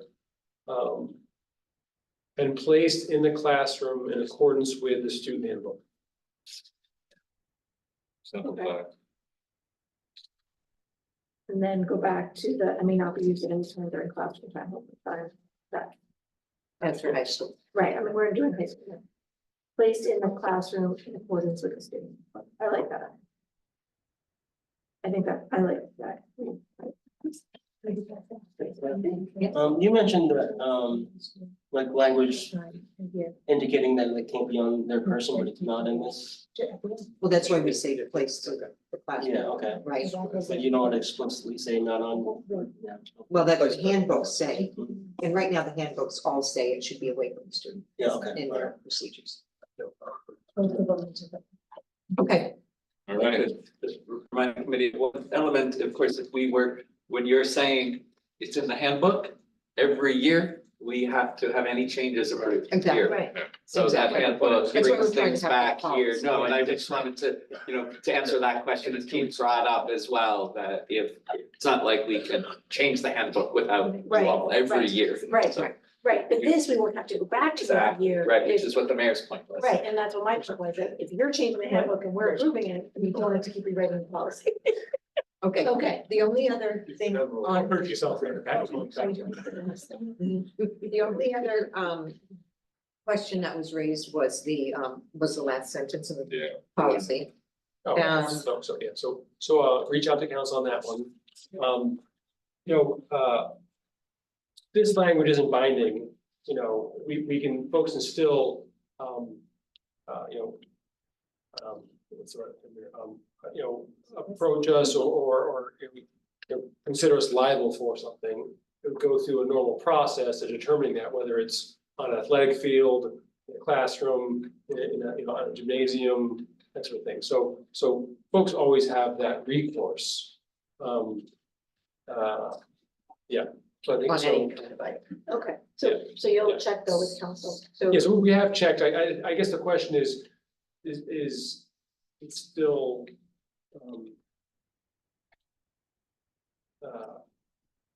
Yeah, so what language should we have along these lines, I guess, is the question. About Yeah. language such as if a student is concerned about loss or theft, they should leave their device at home or. I think that's in the handbook. I think that's in the high school handbook. But again, I think sometimes it's helpful, I mean, again, committee should decide, but Yeah. that those things. Because that's the problem, you know, I mean, it sends a message if it's in the policy. Yeah. We're acknowowleding, It's like You you're have a correct, it could concern. get lost or stolen, but the best thing to do, like those signs that say, not responsible for lost or stolen items. Right, But yeah, I just the think- Gloucester Schools is not responsible for, But that's here.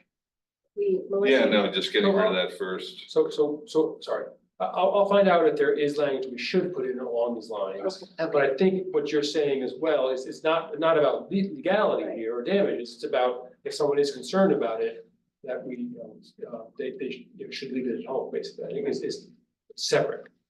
But you want that in there. And every kid's gonna say, yeah, right, and leave it at home. But it's in the policy. But it's in a bucket. And that's their choice, you know. Right. Yes. So do you have a motion to accept those amendments? or- yes, so, yeah, go ahead. So I move that we accept the first reading of draft policy JSA, with the amendments to 2.2 and 2.3, as previously stated, and I so move. Any more discussion? Well, I'm gonna vote no on this because I really strongly believe that shutting down a phone and inconveniencing the student for like 20 to 30 seconds isn't that big of a deal. So, I encourage anyone else to vote no on this. If you're so inclined.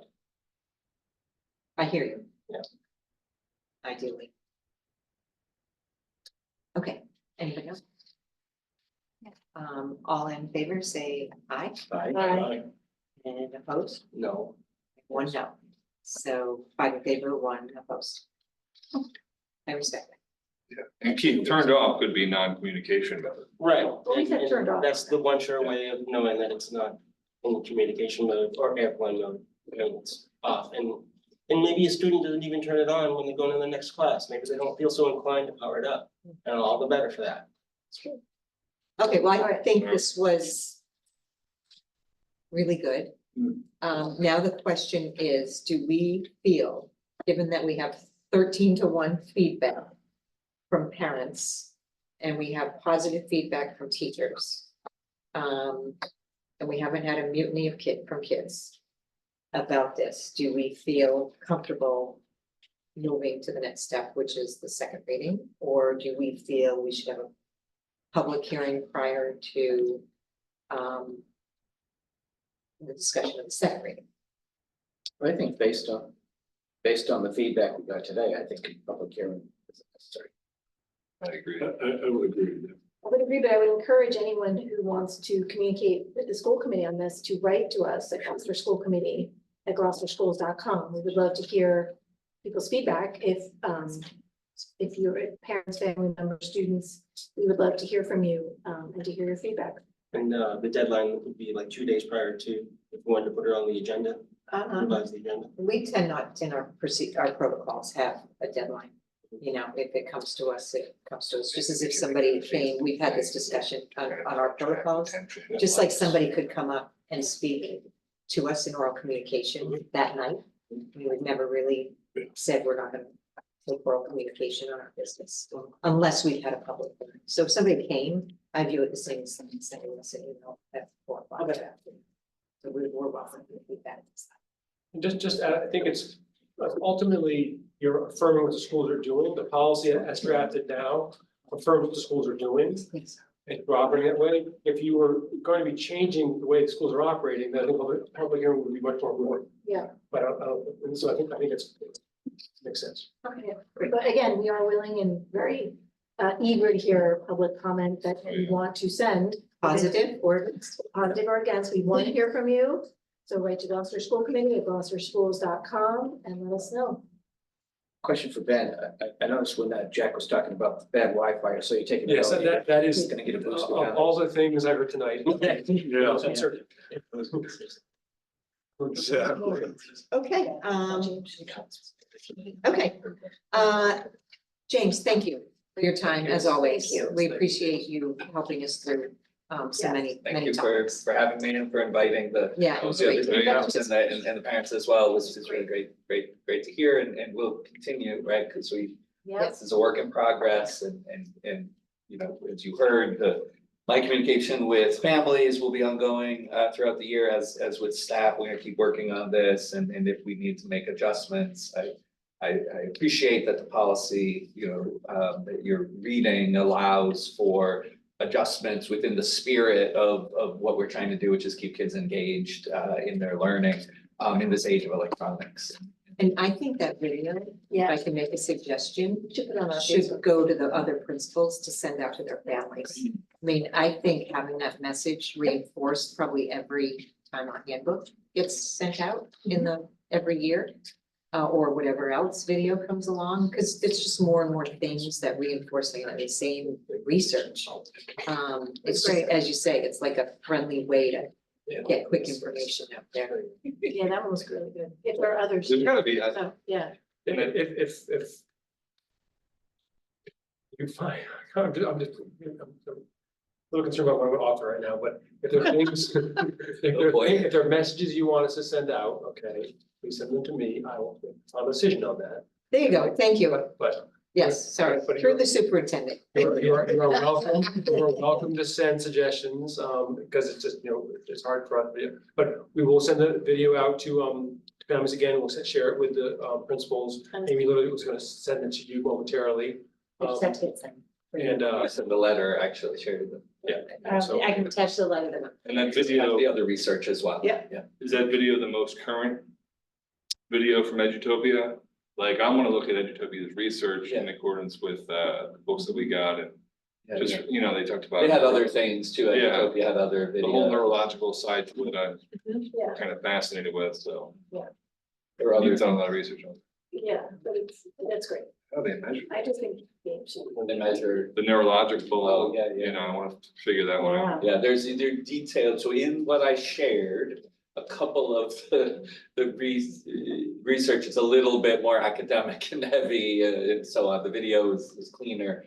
And so what I tried to do in the communication to families was give like a one sentence sort of summary of what came out of this research, but also shared links with folks like yourself who might Right. want to delve in a little bit more. And I have, you know, want to keep doing that with Yeah. people too. It's great, it's great. Thank you, James. Thank you. Yes, appreciate it. Thank you so much. Yeah. Then you want to remind me to go back to the staff. Thank you. Thank you. Thank you very much, James. Excellent. Well, thank you folks for just being so thoughtful about it and being really appreciative of our folks and the work they've done on it, and the progress they're making, so. Thank you for that. Okay, so I will share, the last thing on my report is staffing update. And also some details on retention. So just a staffing update. So you see now just by school, September 11th update, I've given you a third update on hiring and staffing for the year. So the last one was September 11th. You see at preschool, it's the same. Beeman's the same. I mean, you know, these are low numbers, okay? Beeman has been fully staffed since before September 11th. East Veterans, two teachers different, a little bit different. We've been able to hire one of the two teachers from September 11th, and then another one has decided to leave. We've also from two paraprofessionals, one paraprofessional at East Veterans. Plumco remains the same, is fully staffed. West Parish has made some good progress. Hiring paraprofessionals and new supervisor. O'Malley still has one paraprofessional needed. This is in a class, this is in a situation where the student numbers are quite low, so it isn't in sort of urgent situation. It's you know, there is a position there, meaning in the budget anticipated, but at this point does not, we don't really necessarily, we don't need it because of the lack of students and need in that. And then high school, you can see one paraprofessional as well. So gone from 12 to 7, as I have here on the right, that's we still maintain and always will maintain. Yeah, we always need bus drivers and monitors, and always need crossing guards and new supervisors. Okay, these are especially monitors, crossing guards, new supervisors are very much part-time positions. Bus drivers, are not part-time position, or they're essentially part-time positions and they also have complicated schedules, basically. So it's always the most difficult to hire. Then in terms of retention, so folks have raised concerns about our retention rate. And so what I've given you two parts of information, one comparing to the state average, so what our retention has been since 2016, sorry, that's 2017 on the bottom, or 26, 27. So since school year 26, 2017 to this the most recent year, 2024. And you can see,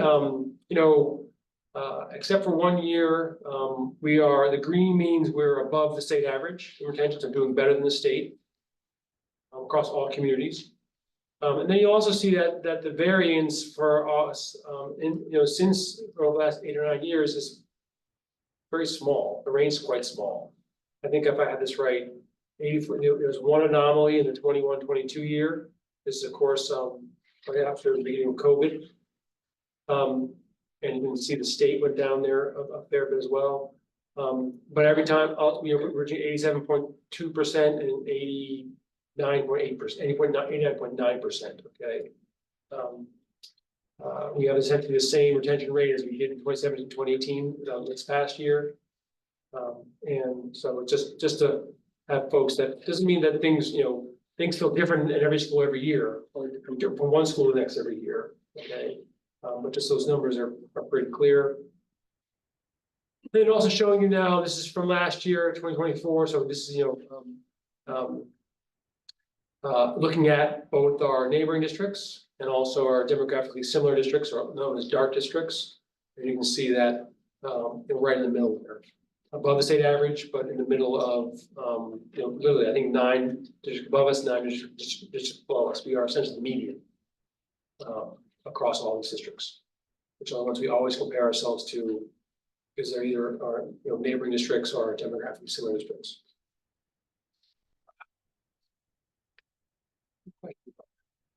Information. Okay.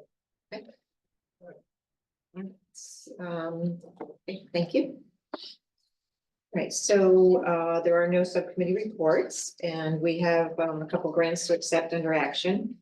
I move that we accept the Gloucester Education Foundation Gender Equity and STEM Club Science STEM Club grant in the amount of $17,500. Second. Yep. Okay. Discussion. Thank you. All in favor, say aye. Aye. Okay, and I move that we accept the fiscal year 2025 behavioral health expansion grant in the amount of $99,000. Second. Second. All in favor? Oh, yeah. Did you discussion? Sorry. Yeah, I'm just wondering, that's like, it's a lot of money. Where does that go to? I didn't read that. So this is the expansion grant. So this goes to an adjustment concert at the high school mostly. And then some more of the funds go to some support for students in need at the middle school currently.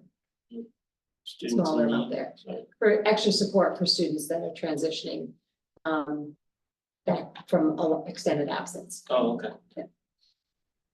Okay. It's from the State Department of Health. Yes. It's a grant we get typically get every year in some way, shape, or form. This is an additional from what we typically get. Any more discussion? All in favor, say aye. One more thing, I just back up on Gender Equity and STEM Club. So just Emily Siegel has been really, and GF, of course, has been supportive, really helped launch the Gender Equity and STEM Club and continues it going. But also then she's just been very helpful working with our staff who do it. One thing they're working on this year is to make sure that the students are even better prepared when they go on there. They go on some field trips to local companies, local regional companies, to make sure they're even better prepared for those excursions in terms of knowing what to expect, but also knowing what questions to ask and really appreciate Emily's support of our staff and helping strengthen. My daughter's in that program. Excellent. Yeah. We love. Very good. Okay, that concludes all of our regular business. We are now going to go to executive session and come out only for the purpose of adjourning. So I move that we enter executive session pursuant to executive session purpose 3 of Mass General Law 30A, section 21, to discuss strategy with respect to collective bargaining, with Gloucester Association of Educational Support Paraprofessionals and the Gloucester Teachers Association and the Massachusetts Nurses Association. Second. Okay, roll call vote, please. Mayor Verga, Yes. Mr. McKee, Yes. Chairperson Clancy, Yes. Ms. Weason, Yes. Mr. Minio, Yes. Mr. Mel. Yes. Okay, thank you for our attendees and of which we had a couple tonight. Good night. Good night.